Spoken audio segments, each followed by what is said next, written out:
Hi, this is Doug at Performance Tech Academy. Today we're going to be demonstrating how to put in your engine and cabin air filters.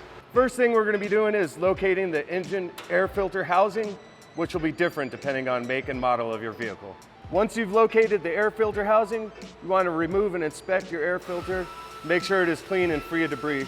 As you can see, this filter is clean, which is going to help your engine performance and efficiency.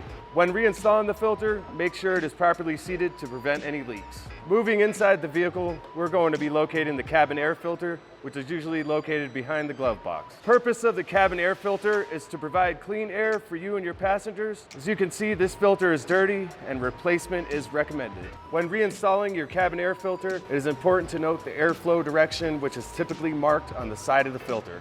Once again, guys, this is how you change your engine and cabin air filters. If you have any questions or would like to enroll, please give us a call.